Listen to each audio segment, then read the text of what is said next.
Esta no se lo voy a preguntar, porque es exactamente lo mismo que vimos al principio cuando vimos tecnología de alimentos. Es exactamente lo mismo, se va a dividir en las mismas tres etapas: empírica, transición y moderna. Empírica, hace 6.000, 2.000, todavía hasta hace 1.000 años, que pues la gente simplemente es de, ¿cómo se hace? No sé, pero si yo hago estos pasos, se hace. Tengo yogur, tengo quesos, puedo conservar ciertos alimentos. Se hacía, pero no se sabía cómo. Transición, pues ya justamente cuando el hombre se empieza a preguntar, ok, pero ¿por qué? ¿Por qué pasa esto? ¿Por qué me mejora? ¿Por qué me curo? Y entonces ya empezó justamente a hacer más investigación. Y la época moderna, que empezó a partir del siglo pasado, 1900, y que abarca hasta ahorita, que pues ya se le aplica muchísimo más tecnología, que es la que tenemos hoy en día. Entonces, bueno, esto nada más es como, pues, parte de, pero ya lo habíamos visto. Ahora, la biotecnología necesita de todas estas áreas. Ahora, ojo, nadie o muy poca gente en el mundo llega a dominar todas las áreas. No necesitas dominarlas todas, pero sí al menos necesitas ser experto en 2 o 3 de estas áreas para poder dedicarte a la biotecnología. La primera es fisiología humana, animal y vegetal. ¿Por qué? Pues si se supone que todo lo que estamos haciendo es para un beneficio para el hombre, pues tengo que conocer el cuerpo del hombre, tengo que conocer cómo funciona, cómo actúa, por qué se enferma, su sistema inmune, su metabolismo, todo eso. Pero también del animal y del vegetal, porque de ellos vamos a ocupar muchas cosas, como por ejemplo con las plantas, los medicamentos, los alimentos, ¿sale? Entonces tengo que conocer fisiología tanto humana, animal y vegetal. La otra son las matemáticas. Creo que esto es importante, y de hecho creo que en cualquier área, porque hay mucha gente que dice, voy a estudiar Derecho por no tener matemáticas. O, por ejemplo, voy a estudiar, no sé, Administración por no tener matemáticas. Al final de todos necesitan matemáticas, aunque sean las básicas. Aquí en este caso, pues se necesita ligeramente un poquito arriba de las matemáticas básicas. Un poquito aquí se necesita un poquito de álgebra, ¿no? Un poquito de trigonometría, pero sobre todo más de álgebra. Después, biología molecular y celular, porque obviamente si necesito saber la fisiología, también necesito saber cómo actúan las células, tanto en la forma molecular, es decir, en conjunto, pero también en la celular, cómo actúa cada una de las células, porque recuerden que dentro de todas las células que tenemos en el cuerpo, dependen dónde estén y dependen para lo que se necesiten, cada célula actúa de forma diferente. Simplemente hablando de nutrición, recuerden que la gran mayoría de las células que tenemos en el cuerpo trabajan por medio de GLUT4, pero las células que tenemos en el cerebro actúan por medio de GLUT2.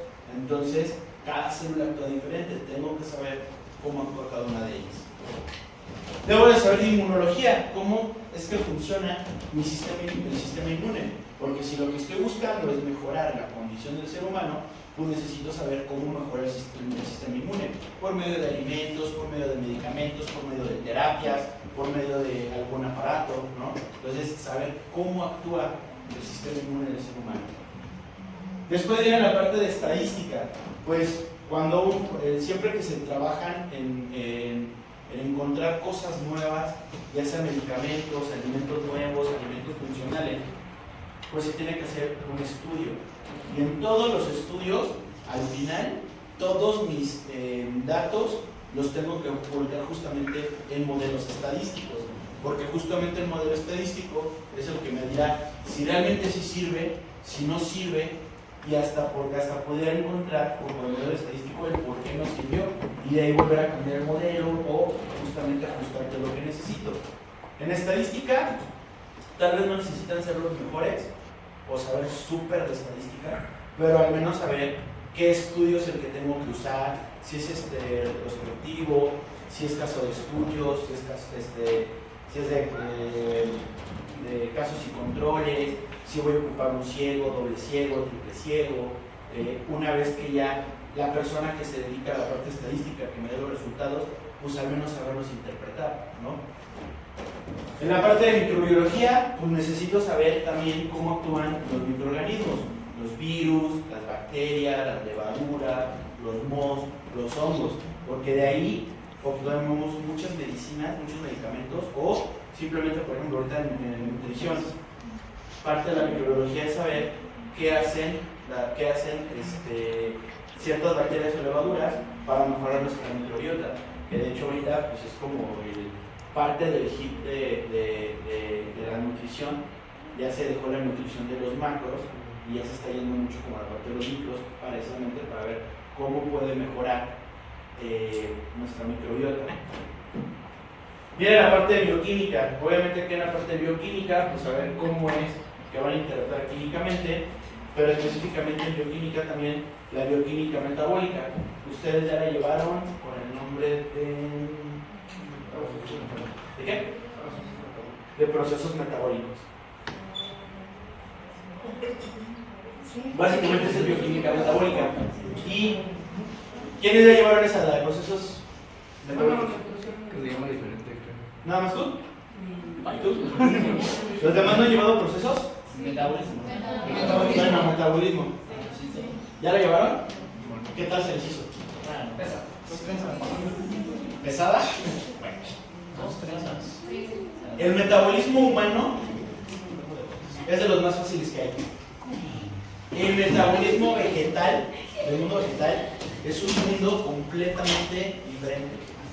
Hace muchos años yo iba a hacer la maestría en ciencias biológicas en el Poli, hice el examen y todo. Pero antes del examen me dijeron, métete a algunas clases para que más o menos veas qué es lo que vas a hacer o qué es lo que vas a ver. Y yo, porque teníamos datos, me hicieron el favor. Ese día que me metí, realmente empezaron a ver bioquímica metabólica vegetal. No sabía ni de qué estaban hablando. Así se los prometo que quedé madres. Y de hecho fue una de las 2, 3 motivos por el que ya no decidí estudiar esa maestría. Porque dije, aquí no solamente voy a tener que venir a aprender, voy a tener que leer un chingo extra de todo lo que muchos del Poli ya vieron en la licenciatura y que yo ahorita no tengo ni idea de qué están hablando. O sea, los prometo que la bioquímica metabólica humana son las rutas metabólicas más fáciles que pueden haber. La de otros animales son más complejas. Imagínense la de una vaca que tiene 4 estómagos y cada uno hace procesos completamente diferentes. Ahora imagínense la vegetal, que les digo es un mundo, pero así, neta, yo no entendía nada. Así, y yo no era nada malo en metabolismo, lo entiendo bastante bien. Y aún así me quedé de madre, no entiendo nada. Se tiene que saber bioquímica metabólica de algunos animales, del ser humano y de algunas plantas.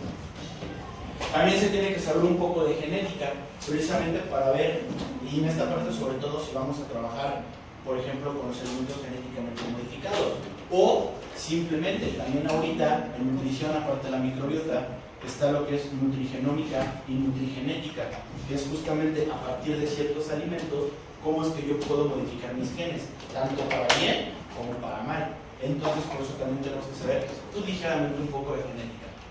Ingeniería química.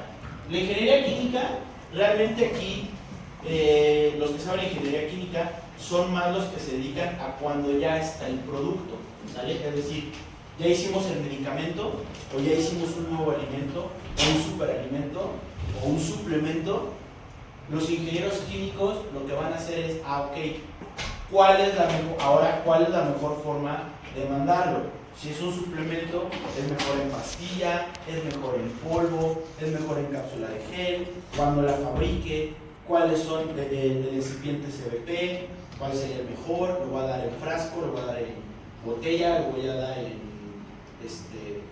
bolsa, cuando se haga el producto, a qué velocidad va a hacerse el producto, qué densidad va a tener el producto, qué temperatura lo voy a fabricar. A eso se dedica un ingeniero químico.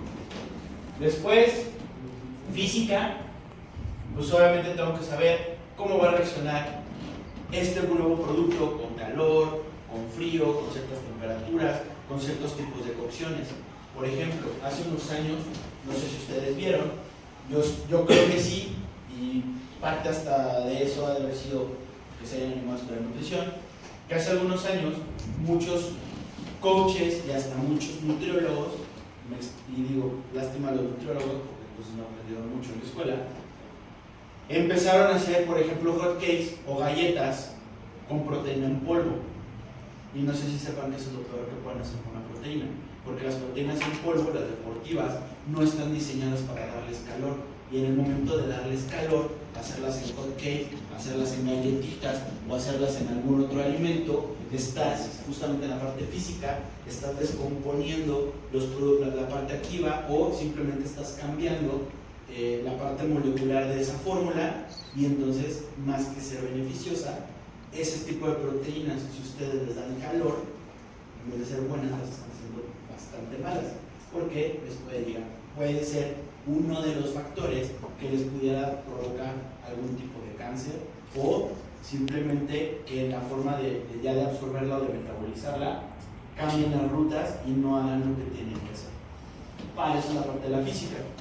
Y pues, la parte de informática, ¿por qué? Pues porque ahorita para todo necesitan saber ocupar una lab, una tablet, un teléfono, tecnología, ocupar paquetería básica de Office, Word, PowerPoint, Excel, bla, bla, bla. Pero además, en informática, ya cuando están en la parte experimental, muchas veces ocupan otro tipo de instrumentos, otro tipo de programas, otro tipo de aplicaciones, precisamente para poder llevar los estudios. Entonces, pues se tiene que saber de informática. Informática no es saber estoquear en TikTok, en Insta, ni tampoco subir reels en TikTok, ni tener muchos seguidores. Eso no es informática, ¿sale? Ni googlear en la IA, no. Saber ocupar bien todos los programas, ¿sale? Entonces, repito, no tienen que ser todólogos cuando quieren estudiar biotecnología, cuando se quieren dedicar a eso, pero sí al menos cubrir 2 o 3 áreas de todas las que están aquí y saber aunque es un poquito lo básico de todas las demás, ¿sale? Ahora, la biotecnología hoy en día se divide en 7 ramas. Antes se dividía solamente en 4 ramas. Las 4 ramas antes se conocían como biotecnología roja, que era la médica, la biotecnología blanca, que era la bioremediación, la tecnología verde, que cubría la animal y la agrícola, y la tecnología azul, que era la acuática. Antes no le daban peso ni a la microbiana ni a la forense, y estaban juntas la agrícola y el animal. Hoy en día ya la biotecnología se divide en estas 7 áreas, ¿sale? Ustedes como nutriólogos, pues no necesitan saber ni conocer de las 7. ¿Por qué? Pues porque forense ni se van a dedicar a eso. Bioremediación no tiene que ver con la nutrición ni con los alimentos. Pero, por ejemplo, la agrícola, el animal, la microbiana acuática y médica, pues sí pueden tener un poco de incidencia ustedes. En la médica, pues solamente por saber cómo funciona tal vez un medicamento. Es como, por ejemplo, ahorita el famoso Ozempic. Ozempic en México ahorita es nuevo, apenas he estado empezando a hablar de él, pero no sé si sepan que Ozempic ya lleva 10 años en el mercado. De hecho, la semana pasada Ozempic acaba de caducar su patente, y ahorita ya hay muchos laboratorios hindús que van a empezar a fabricar su versión de Ozempic genérica, porque ahorita el Ozempic cuesta como $120 la ampolleta. Ahorita que la van a empezar a sacar los hindús, va a costar entre $12 a $16 la ampolleta. Es una ampolleta semanal, en donde muchos países ya no están ocupando ni es más, ya la mayoría de los países del primer mundo ya no ocupan metformina, ya la metformina ya no se ocupa, ya se dieron cuenta que no sirve realmente como se esperaba, o que ya hay mejores medicamentos como el Ozempic. Y en muchos países también están dejando de ocupar la insulina y se están yendo por este tipo de medicamentos que trabajan a base del GLP-1. Eso es la parte de que ustedes deben de conocer, o que pueden estar medio relacionados con la biotecnología médica. Conocer los nuevos avances, por ejemplo, en este tipo de medicamentos. Se los prometo que en un año la gente va a empezar a usar más Ozempic aquí en México. ¿Por qué? Primera, se está abaratando el costo, y segunda, pues porque justo ya al abaratarlo y al darse cuenta que es un mejor medicamento, van a empezar a quitarles a muchos pacientes la metformina, la insulina para dar los Ozempic, y a los nuevos pacientes ya en vez de su primer tratamiento o el tratamiento inicial que sea pura metformina, le van a empezar a dar directamente Ozempic. Si ustedes, como futuros nutriólogos, van a recomendar Ozempic, bueno, de entrada ustedes no podrían recomendar, porque ustedes no pueden recetar, pero en el caso de ocuparla tengan mucho cuidado, porque mucha gente ahorita también está ocupando para bajar de peso, cuando ni siquiera son diabéticos. Y sí sirve, pero bueno. Entonces, vamos a ver los tipos de biotecnología. Les pongo la microbiana primero, porque yo siento que es la base de toda la biotecnología, que mucha biotecnología, la gran mayoría, yo creo que el 80%, 70% se basa justamente en la biotecnología microbiana. A través de la manipulación de microorganismos como bacterias y levaduras, la biotecnología microbiana ha creado mejores enzimas y organismos para hacer muchas comidas, simplificando los procesos de producción y manufacturación y haciendo más eficientes los procesos de descontaminación para la retirada de los productos de desechos industriales. Entonces, aquí justamente en la biotecnología microbiana, pues se estudia cómo las bacterias, algunos virus, algunas levaduras, algunos hongos, algunos mohos pueden interactuar precisamente pues para generar algún nuevo medicamento, para mejorar los alimentos, para limpiar desechos de la naturaleza, que digo, ahorita vamos a ver que eso de los productos de limpiar desechos industriales realmente es más la biotecnología de bioremediación, ¿vale? Pero entonces aquí sería la base, justamente estudiar los microorganismos. Ahorita que lo que los digan nos da acá en China, acuérdate de todos modos pasarles esta presentación ya este fin de semana. Si ves que de aquí al viernes 7, 8 de la noche no te lo he pasado, me mandas mensajito para mandarlo. Luego viene la médica. Hay una gran variedad de aplicaciones de la biotecnología médica implicada en todo el espectro de la medicina humana, desde la medicina preventiva hasta el diagnóstico de enfermedades o el tratamiento de las mismas. La biotecnología médica ha dado lugar a un abanico de aplicaciones diseñadas para mejorar la salud del hombre. Más de 325 millones de personas en todo el mundo han recibido la ayuda de fármacos derivados de la biotecnología y las vacunas. Aquí en la biotecnología médica, lo que les decía, crear medicamentos nuevos, vacunas nuevas, o hasta aparatos para diagnosticar o para tratar alguna enfermedad. La biotecnología realmente abarca muchísimo. Yo creo que de las biotecnologías es como la más amplia, porque de aquí puedo ocupar un poco de la biotecnología microbiana, puedo ocupar un poco de la biotecnología animal, vegetal, la acuática, ¿no? Entonces, realmente es como, para mí es como la punta de todas las biotecnologías, la médica, y es la que más ocupa el hombre y la que más comúnmente ocupamos, porque simplemente hacer una pastilla para un simple resfriado tuvo que ver con biotecnología, ¿vale? Hasta pues, cosas más complejas como los retrovirales, que ahorita ya son, muchos de ellos ya son tan eficientes que muchos pacientes, aunque no se han curado el VIH, pero ya están dando una carga viral casi en cero, casi imperceptiva. O por ejemplo, ahorita en China acaban de descubrir que por medio de modificar el ADN, pero tiene que ser de forma individualizada, ya están empezando a curar el cáncer. O sea, todo eso tiene que ver con la biotecnología médica.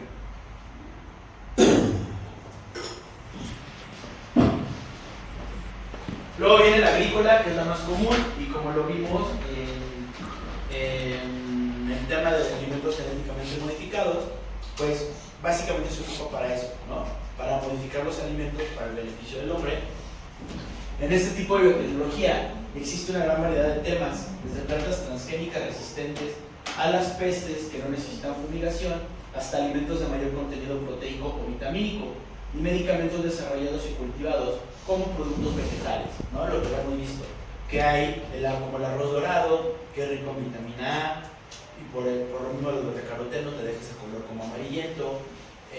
Por ejemplo, las vacunas, que vienen en los alimentos, como les había dicho, la que más se ocupa, y de hecho aquí en México la gran mayoría de los plátanos ya tienen vacunas contra ciertas enfermedades, o por ejemplo para los agricultores que ocupen menos agroquímicos como pesticidas, herbicidas, plaguicidas, o que el propio alimento sea el plaguicida de ciertas plagas, como lo que vimos del gusano barrenador europeo con el maíz BT en la proteína CRY, ¿no? Entonces, para eso se ocupa.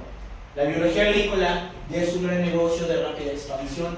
En Estados Unidos, y eso que este dato ya tiene casi 20 años, se estimó que en 2008 tenía un mercado de $7,000 millones. Ahorita yo creo que por lo menos ya triplicó o cuadriplicó esa cifra de lo que se invierte en Estados Unidos en investigación biotecnológica agrícola. Después tenemos la biotecnología animal. La biotecnología animal es una de las más interesantes y que más rápido evoluciona. Los animales pueden utilizarse como bioreactores para producir productos importantes. Por ejemplo, se están usando cabras, reses, ovejas y pollos como fuentes de proteínas útiles para la medicina, como los anticuerpos, que son las proteínas protectoras que reconocen y ayudan a las células del organismo a destruir material extraño del cuerpo. Como les había dicho, la clonación animal es muy compleja. No está prohibida, pero hasta el día de hoy sigue siendo muy complejo clonar un animal. Pero entonces, ¿cómo se ocupa la biotecnología animal? A los animales los ocupan como bioreactores. Y ahorita les voy a dar dos ejemplos muy claros. El primero, ahorita como les dije, la insulina cada vez va más en desuso. Pero cuando la insulina nació, la forma en que llegara a los pacientes, obviamente la insulina al principio lo obtenían del páncreas de humanos vivos, ¿no? Sacando la insulina de ahí y tratando de hacer como un poquito más de ella. Se dieron cuenta que eso era muy lento. ¿Qué empezaron a hacer? El segundo paso fue hacer, o se empezó a ocupar la insulina de los cerdos. La insulina en los cerdos es muy parecida a la insulina humana. Entonces empezaron a ocupar los cerdos como bioreactores para obtener la insulina. Ya después la insulina evolucionó. Ahorita ya la gran mayoría de las insulinas que se ocupan son sintéticas. La verdad es que ya casi no hay insulinas a base de cerdos, pero justamente hace 40 años así es como se empezó a producir la insulina que se inyectaba en los pacientes diabéticos. Hoy en día se ocupan mucho las reses por su tamaño, precisamente como bioreactores, y esto pasó ahorita en la pandemia. Uno de los mayores productores de muchos medicamentos están en India.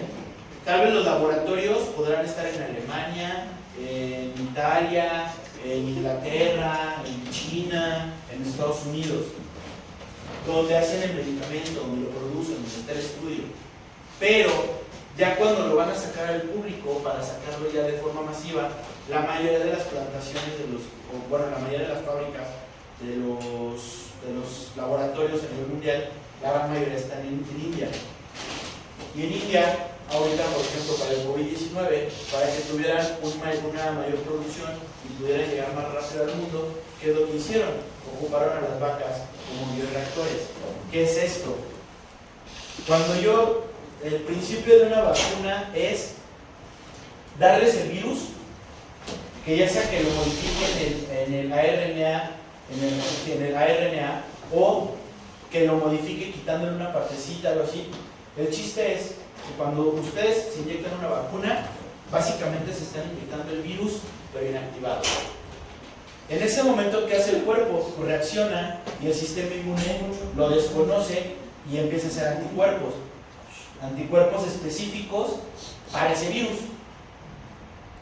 Entonces, lo que hacían con las vacas es desinyectaban la vacuna, la vaca hacía anticuerpos y esos anticuerpos son los que se ocupaban precisamente para seguir haciendo más vacunas, para hacerlas en producción masiva.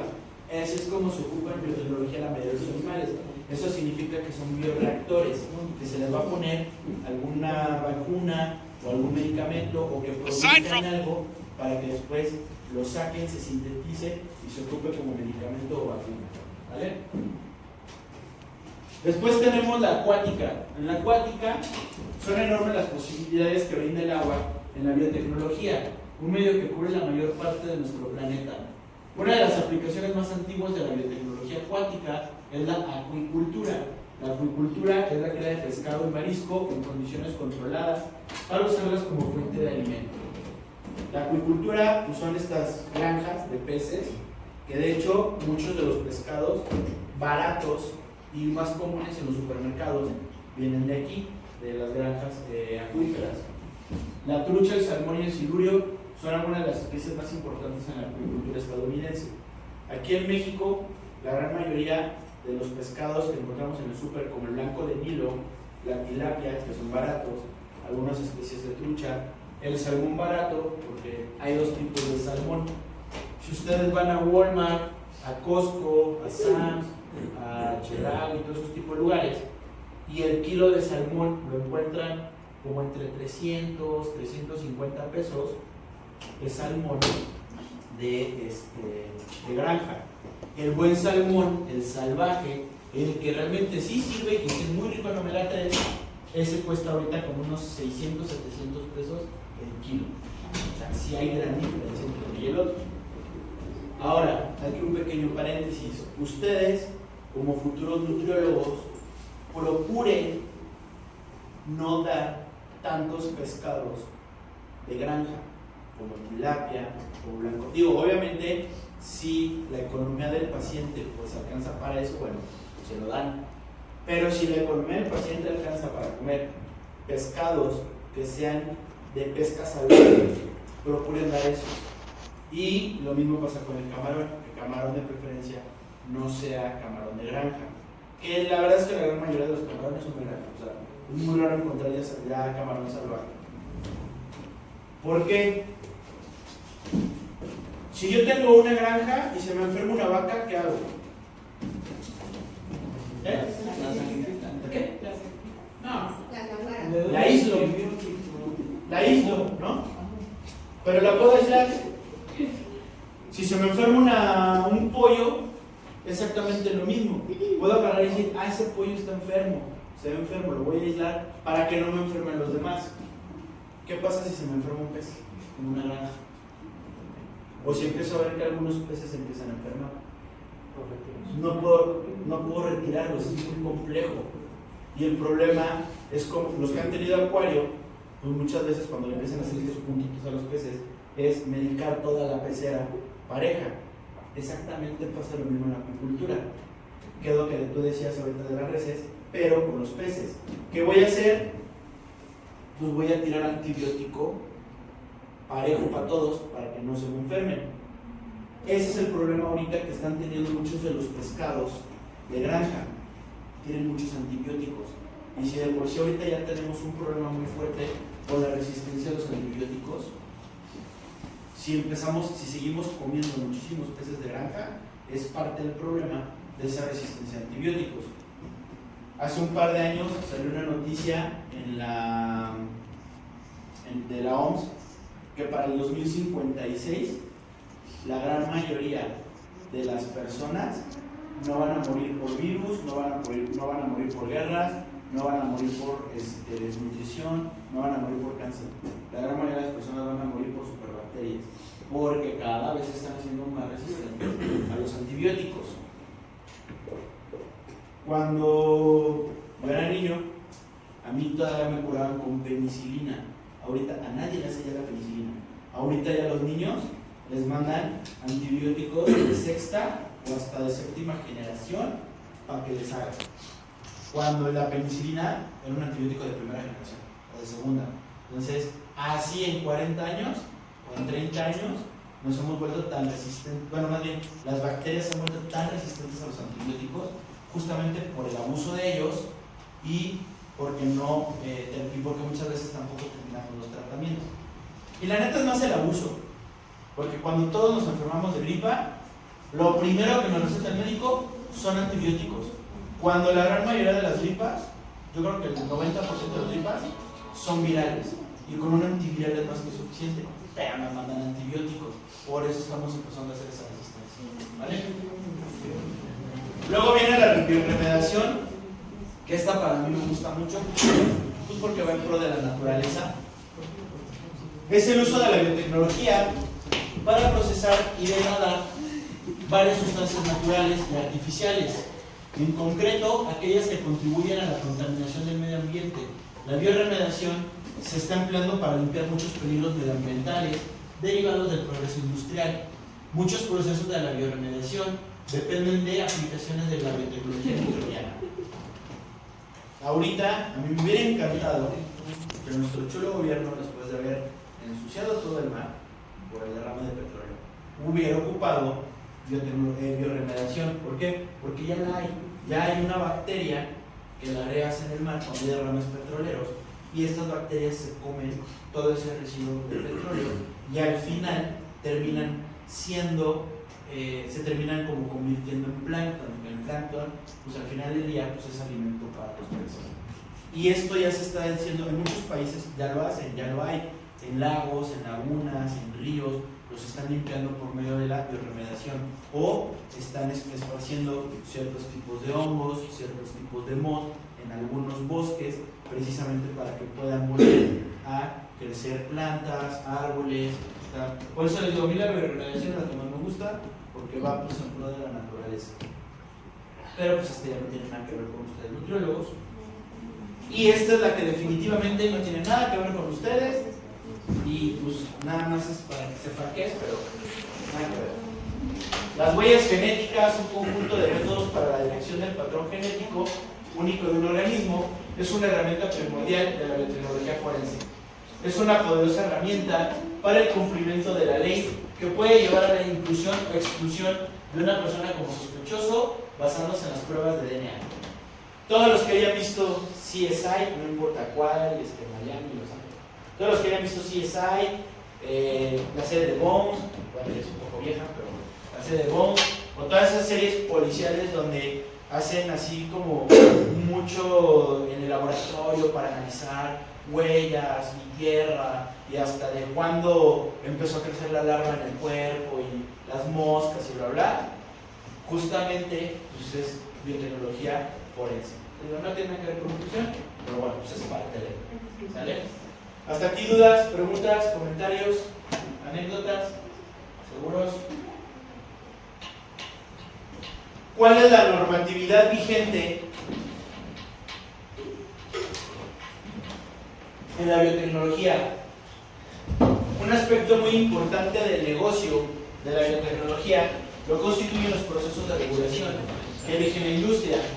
De forma muy parecida a la evaluación de los fármacos en la industria farmacéutica, basándose en directrices diseñadas para maximizar la seguridad y efectividad de un producto. La mayoría de los productos de la biotecnología también deben examinarse cuidadosamente antes de aprobar su uso. Justamente en la clase pasada hablamos un poco de esto, de lo que era la legislación, quiénes son quienes van a aprobar o poner las normas o las leyes. Vimos lo del códex alimentarios, ¿no? Entonces, aquí en la industria de la biotecnología, muchas veces quien los va a supervisar es la misma industria que se encarga de los fármacos, en la gran mayoría de las veces. No siempre, pero la gran mayoría. ¿Por qué? Porque muchos de los procesos en la industria alimentaria para nuevos productos se va a basar en evidencia y en pasos científicos y en experimentación y en evaluación que la misma de los fármacos. ¿Por qué? Porque al final del día tiene que ser un alimento inocuo, tiene que ser un alimento que tenga más beneficios que riesgos para la salud de un ser humano. Porque es como los medicamentos. Si nos curan, tienen beneficios, pero la gran mayoría, o si no es que todos los medicamentos, pues tienen algunos efectos secundarios. ¿Ya? Cuando compran un medicamento, muchos dicen puede provocar náuseas, puede provocar mareo, o puede provocar no sé qué, no se consuma con tales alimentos, no se consuma con alcohol, bla bla. Pues todos esos son cosas, efectos secundarios, pero justamente se evalúa ¿es más beneficio que los efectos secundarios o son más efectos secundarios y riesgos que beneficio? Pasa exactamente lo mismo con los alimentos genéticamente modificados o con los alimentos procesados o ultraprocesados. Tiene más beneficios que contras o tiene más contras que beneficios. Últimamente, pues la industria alimentaria se ha volcado más pues, en sacar productos un poco más saludables. Ya hay muchos colorantes que en muchos países están prohibidos, como por ejemplo el amarillo número 5, como el rojo 40. Ya cada vez están empezando a prohibir más este tipo de colorantes, porque sí ya se ha dado cuenta con el paso del tiempo que son más riesgosos que el beneficio de tener un producto rico o sabroso o que aguante más tiempo en anaquel o cosas por el estilo. ¿Cuáles son las agencias reguladoras a nivel mundial? Obviamente, pues, la Organización Mundial de la Salud, que es la OMS. Tenemos la FAO, que la FAO es la subsidiaria de la OMS, específicamente encargada de la alimentación y la agricultura a nivel mundial. Tenemos el Departamento de Agricultura de Estados Unidos, que es la USDA, por sus siglas en inglés. Tenemos la Autoridad Europea de Seguridad Alimentaria, que es la European Food Safety Authority, por sus siglas en inglés. Tenemos el Servicio de Inspección Sanitaria de Animales y Plantas, ese es a nivel mundial, por sus siglas en inglés, es el APIS. La Agencia de Protección Medioambiental, también a nivel mundial, la EPA. Y una de las más importantes a nivel mundial, la Administración de Alimentos y Fármacos, la FDA, por sus siglas en inglés, Food Drugs Administration, que es la de Estados Unidos. ¿Por qué esta de Estados Unidos es de las más importantes? Porque muchos países que no tienen los recursos ni para crear biotecnología, ni para evaluar la biotecnología en su propio país para ver si es seguro o no, muchos se basan en lo que la FDA diga. Si la FDA aprueba un alimento, un medicamento o un suplemento, en automático en muchos países y sobre todo en toda Latinoamérica, si Estados Unidos ya hizo estudios y ya comprobó que es seguro, ya en toda Latinoamérica van a decir que también es seguro y que lo pueden vender. Si en Estados Unidos hay medicamentos, suplementos, alimentos genéticamente modificados, procesados, ultraprocesados, dicen que son malos y los sacan de mercado, muchas veces en Latinoamérica hacen exactamente lo mismo. Ahora aquí la diferencia es muchas veces lo hacen porque no siempre se cumplen. Como por ejemplo hace unos años hubo un problema con las Oreo. Las Oreo durante unos 2-3 años se retiraron de todos los mercados de Estados Unidos. Sin embargo, en los mercados latinoamericanos nunca los quitaron porque se dieron cuenta que uno de los ingredientes de la Oreo provocaba un tipo de cáncer y la sacaron de Estados Unidos. Pero pues en México dijeron, sigan vendiendo la Oreo, ahora que no quieran aquí, mándenla para allá. A México y todo Latinoamérica, ¿no? Pero no siempre los quitan. Pero sí siempre, si Estados Unidos lo aprueban aquí en México y en otros países. ¿Vale? En México, desgraciadamente, estamos muy lentos, muy desactualizados en lo que es leyes o en la normatividad para la biotecnología. En México solamente tenemos dos.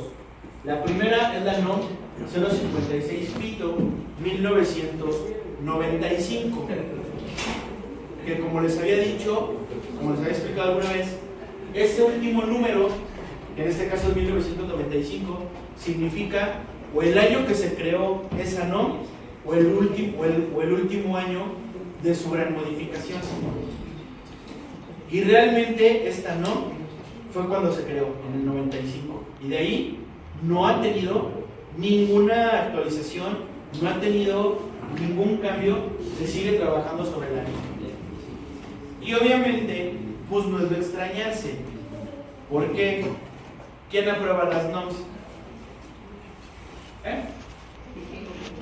Sí. Empieza por la Cámara de Diputados y Senadores. En las cámaras de diputados y senadores se hacen comisiones.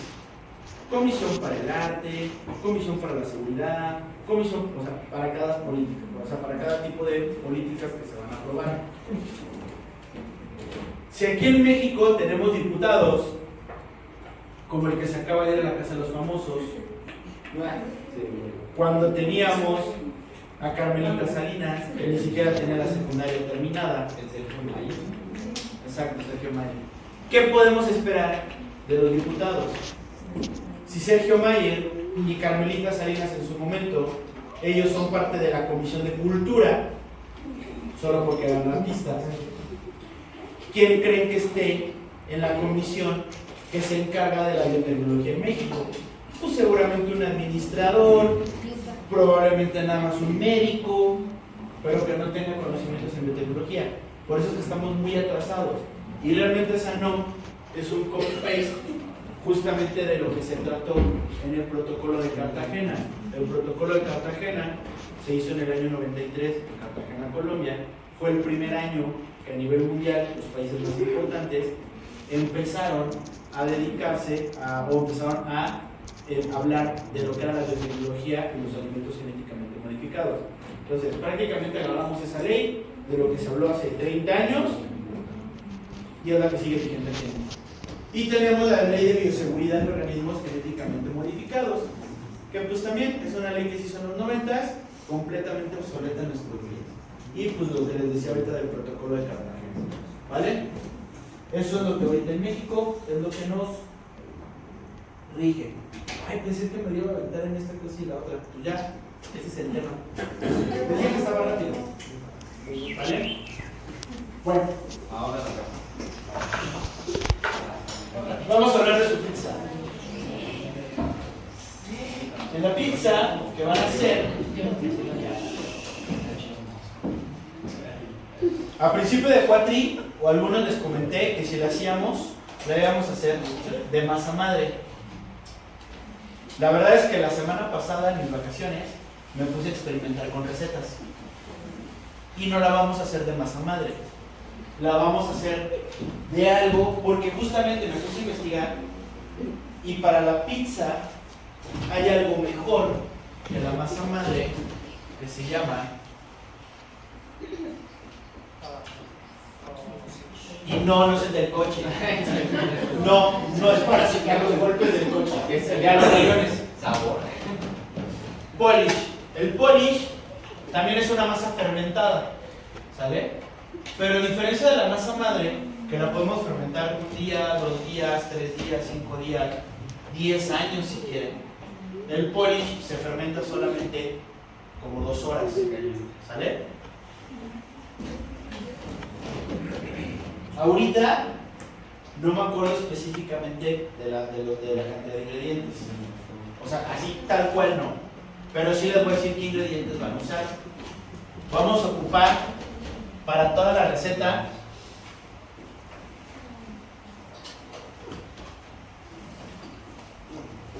500 gramos de harina, la harina normal, la que les doy en el súper, porque me puse justamente a ver precios, porque también les digo que de hecho hice 3 versiones de pizza la semana pasada y hubo una que fue la que más me gustó.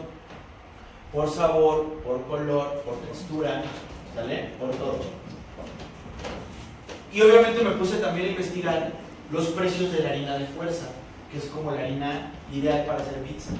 Y la verdad es que sí hay una gran diferencia entre pagar 18 pesos por 1 kilo de harina en el súper de la harina normal, a pagar 100 a 100, porque fue lo que encontré en Amazon en el Mercado Libre, a pagar 100 a 120 pesos por el kilo de harina de fuerza, que tampoco es tan cara, yo lo sé, pero dije, bueno, pero sí es como 5 o 6 veces el valor de la harina normal, y lo hice con harina normal, y la neta es que sí quedó bien, entonces dije, con harina normal. Entonces 500 gramos de harina normal, vamos a ocupar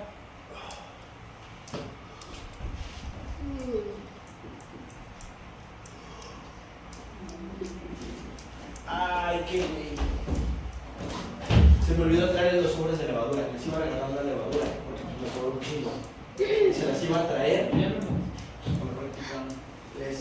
No, pues que me sobró un chingo ya para que no la compraran. ¿Alguien viene mañana en la mañana? No, ¿quién viene mañana en la tarde? ¿Tú? Es que mañana voy a dar reposición de 2 materias. ¿Tienen legislación ahorita?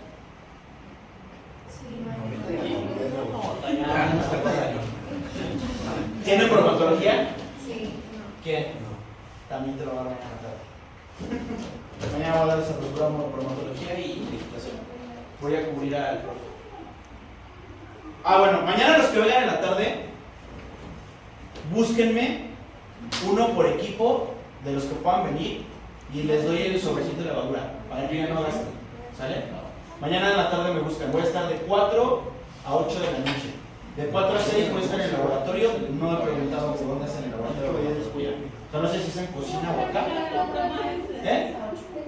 4 a 6. Ah, bueno, de 6 a 8. Bueno, voy a estar en el laboratorio de 6 a 8. No sé en dónde es el laboratorio.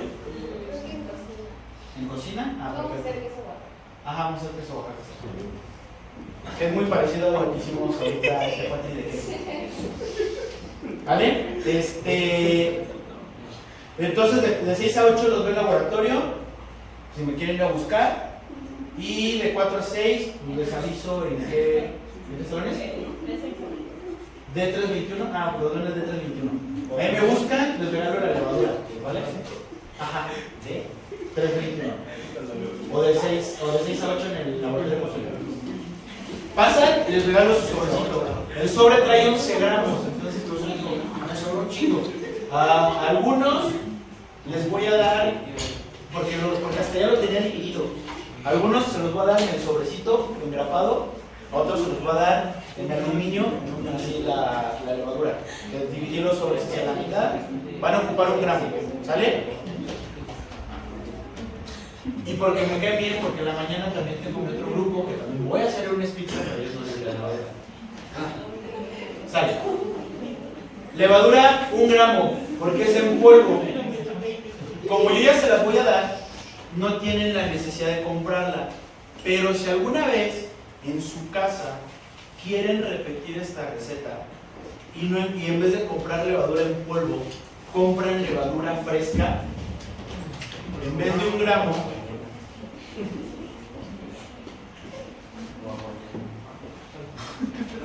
¿sale? Cuando se ocupa fresca es un poquito más, son 3 gramos de fresca por uno de en polvo.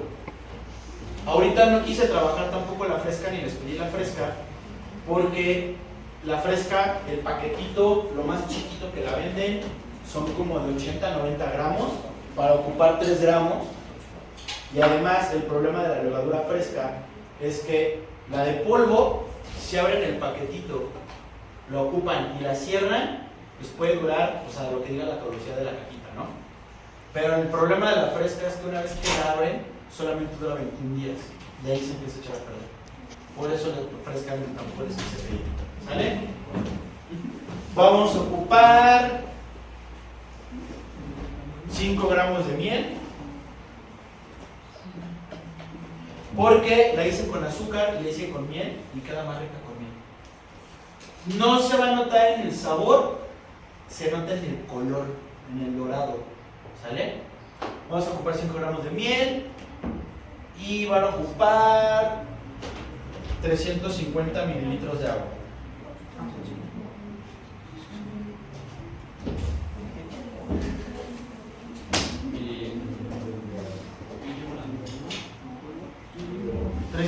Litros de agua y sal. Ahorita sí no me acuerdo la cantidad. ¿Sale? De todos modos, ojo, les voy a mandar un video, lo voy a mandar con Keira, voy a mandar el enlace. ¿Por qué? Porque esta masa que vamos a hacer sí tiene unas especificaciones. Y de hecho me basé en ese video para hacer la masa. Estuve viendo muchísimos videos, muchas recetas, agarré las 3 que más me gustaron, las repliqué yo en mi casa y al final el resultado me gustó más de las que les voy a mandar, porque justamente es la que ocupa bien.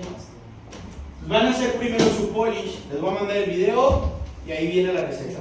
De hecho, de estos 500 gramos de harina, para hacer el polish van a ocupar 150 gramos, ¿sale? Y los otros 350 ya se los vamos a agregar ya cuando hagamos la masa. Entonces, ojo, en el polish sigan la indicación del video, porque van a ver que en el polish no amasan. Solamente con los dedos con los dedos o con un tenedor es revolver a como quede, sin amasar, sin hacerle nada. Por ahí puede llegar a quedar un grumito o algo así, pero el chiste es tratar de revolver lo mejor que se pueda pero solamente con tenedor o con las manos así, nada de amasar. La van a tapar, van a dejar fermentar de 1 a 2 horas a temperatura ambiente. Y ahorita que está haciendo calorcito, que está empezando a hacer calor, va a quedar poca madre, ¿vale? Y de ahí ya es cuando se le agrega al polish, se le va a agregar la harina, la levadura, la miel y parte del agua, no toda, parte del agua. Ya se hace el polish, se deja fermentar 2 horas. Una vez que fermenta, van a agregar los demás ingredientes, lo que resta de harina, lo que resta de agua, lo que reste de sal, chorrito de aceite de oliva, son como 10 mililitros, y van a amasar.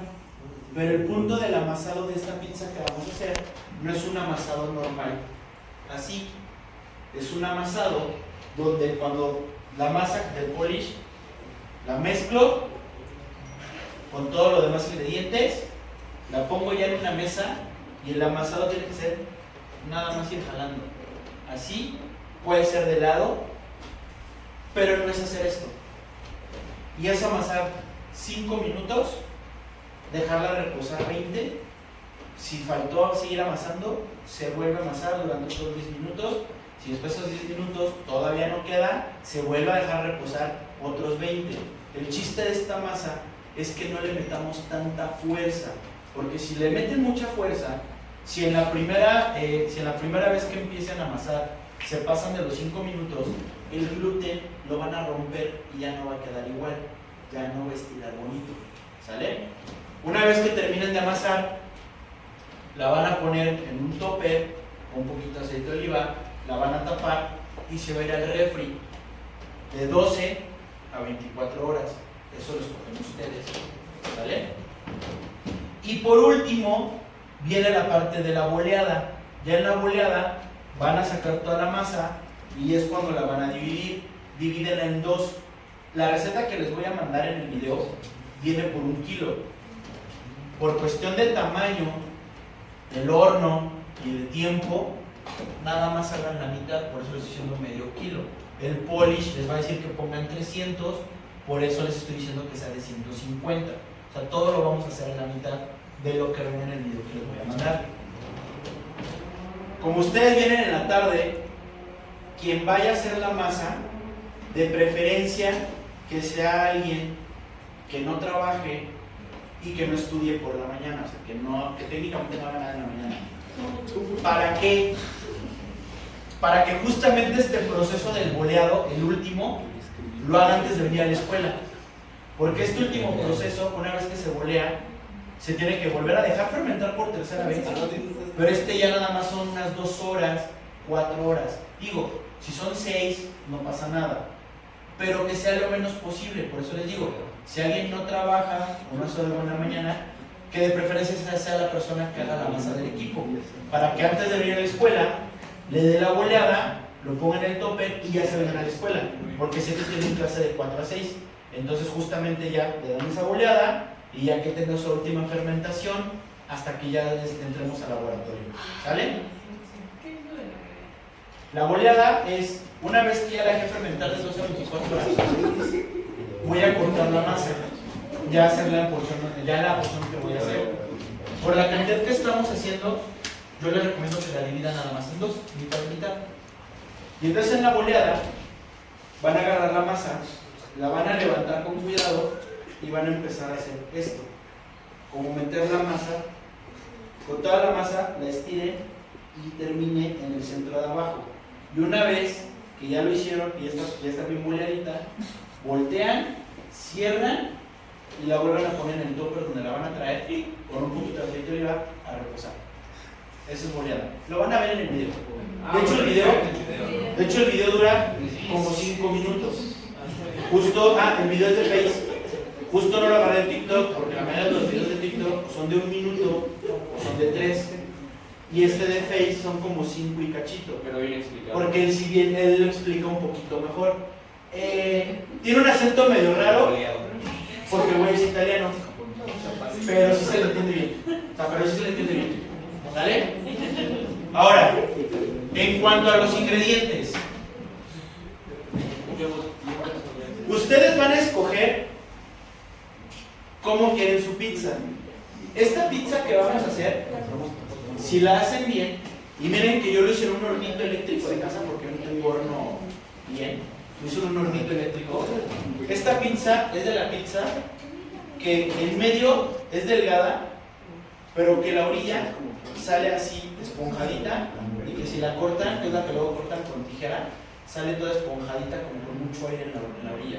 O sea, es una muy buena masa la que vamos a hacer, es una masa muy tradicional. Y sí da tiempo de hacerla de aquí en la escuela, porque aquí ya nada más vamos a estirar, ponerle los toppings y a meter a hornear, ¿sale? Ahora, ¿por qué les digo esto? Porque no es una masa cualquiera, no es como la masa de pizza de feria, no es como la masa de pizza comercial tipo Domino's o tipo Little Caesars, que es muy gruesa. Esta va a ser una pizza muy delgadita, y si le saben extender bien, la orilla va a quedar esponjosita, así, como una pizza italiana napolitana clásica. Ahí es a donde voy, que es lo que ustedes le quieran poner. La salsa de tomate, pueden comprar desde la más barata, el Tetra Pak del Monte, o de la Costeña. Pueden comprar las de Prego, pueden comprar, hay una de Hons, que de hecho fue la que yo utilicé. Hay una de Hons que dice que es para pizza. La neta no está tan buena, le tuve que poner por ahí unas especias yo porque si está medio aguadona, no me gustó mucho. Ahora, ¿la quieren hacer ya así? O sea, si a mí porque justo en la mañana me preguntaron, ¿usted cómo la haría?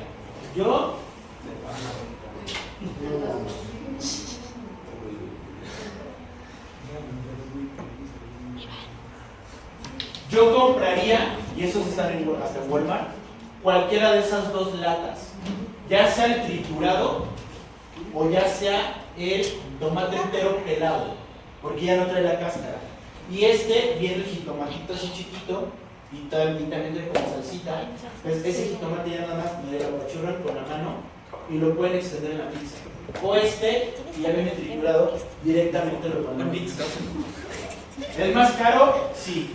Porque las latitas, los tetrapacks estos de Del Monte y de la Costeña cuestan como 16 pesos, 18 pesos. El de Hons me costó 32 pesos. Y estos salen en 66 y 67 pesos. O sea, es un poquito más, pero la neta es muchísimo más calidad. Con una lata. Sí, ¿de cuánto pesan? Son de 800 gramos. Con una lata es suficiente para las dos pizzas. Pues yo lo quería decir esto. Nada más esta salsa, queso mozzarella o tipo mozzarella, si no encuentran buen mozzarella, tipo mozzarella, una bolita, aceite de oliva y albahaca fresca. Yo eso es lo único que le pondría. Pero ustedes son completamente libres de traer lo que quieran. Pueden comprar el Tetra Pak barato de la Costeña, y pueden comprar pepperoni, salami, pueden ponerle queso manchego, queso gouda. Yo lo último que haría sería comprar en los supermercados, hay una bolsa que dice mezcla de quesos para pizza. Ese es el peor queso que pueda haber, parece plástico. Ese sería el último que yo le pondría, pero eso es su pizza. Antes hacía una pizza un poquito más normal, igual fermentada y todo, pero más normal, no está tan tradicional. Y hay alumnos que me la han hecho con pastor, con suadero, hawaiana. Una vez me hicieron una de Nutella con pera. O sea, los toppings son completamente libres. Dime. Justo me preguntaron lo mismo en la mañana. Sí se puede, pero justo le estás quitando lo bonito de meterle ese aire para que quede como esponjado, ¿no? Como esponjado alrededor. Sí puedes, no digo que no, puedes traerlo, pero yo este tipo de masa yo no le haría eso. Para mí sería como, pues no me insulto, pero sí sería como de, ay, tan buena masa para hacer eso. Pero también son libres de hacerlo, lo pueden hacer si gustan.